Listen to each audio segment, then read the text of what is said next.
প্রভুদের বাল্যভোগের ব্যবস্থা করো। বাল্যভোগ মানে 10টার সময় একটা ভোগ লাগবে, সেখানে মুড়ি হোক, রুটি হোক, লুচি হোক, পরোটা হোক, তার মুখের গোড়ায় দিতে হবে, এসো খেয়ে যাও, এসো খেয়ে যাও। তুমি না খেলে আমার রান্না আছে। কত খাতির গুরুদেবদের।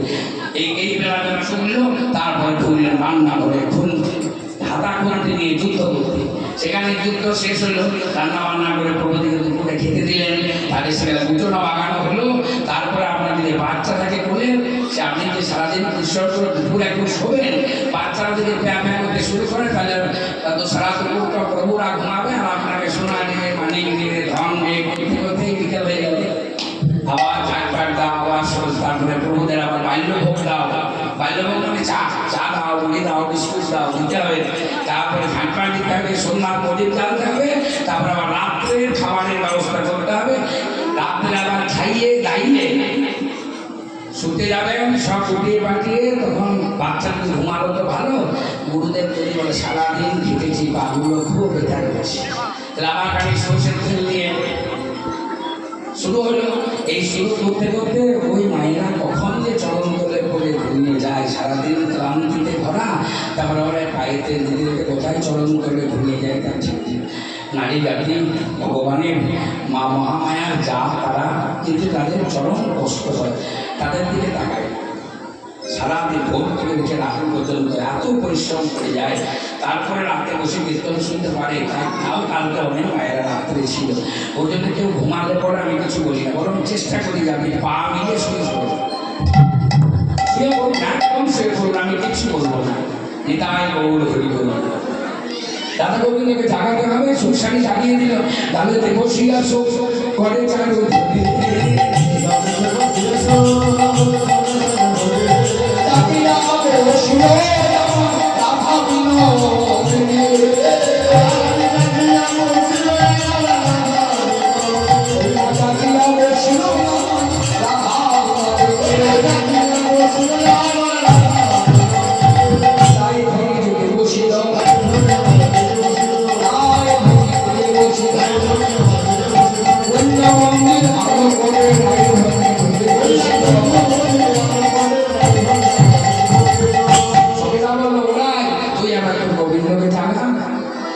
রাধারানী গোবিন্দকে জাগাচ্ছে। কেমন করে জাগাচ্ছে?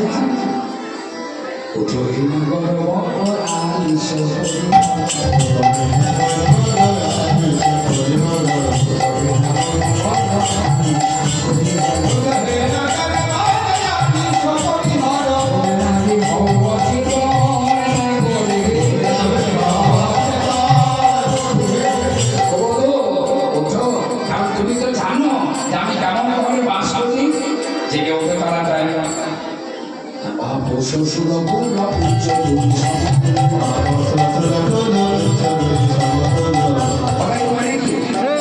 বাপের কুল এবং শ্বশুরের কুল, দুটি কুলের সমান সম্মান আছে। দুটি কুল আমার সমান। যদি কলঙ্ক হয়, বাপের অসম্মান হবে, আমার শ্বশুরের অসম্মান হবে। তাই রাধারানী বলছে, এই গোবিন্দ আমার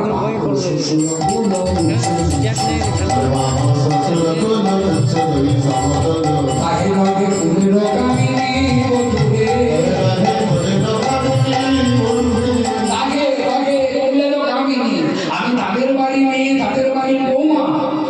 আমার শ্বশুরের অসম্মান হবে, আমার বাবার অসম্মান হবে। এই গোবিন্দ তুমি উঠে বলো। এবার হাত দিয়ে জাগাচ্ছে কেমন ভাবে, একবার বধুর পদ ছাড়ি, একবার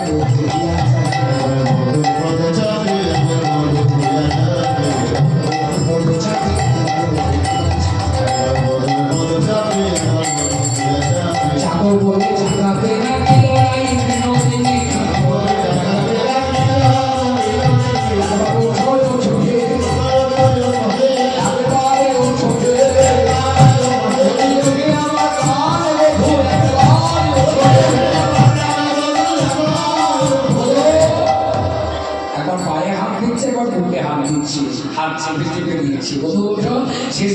রাধারানী কাঁদতে শুরু করলো চরণের তলায় বসে। ভগবানকে কিছু দিতে হবে না, যদি একটু নয়নের জল দেওয়া হয়।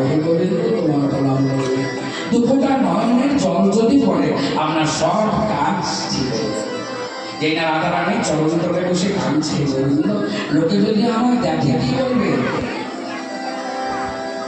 কুলের লোকের মুখে কত কথা বলে, কত কথা বলে মুখে। শাশুড়ির বড়, ননদেবীর বড় মা জীবনে, সবাই তো বলে আবার আমার ননদী কথা বলে।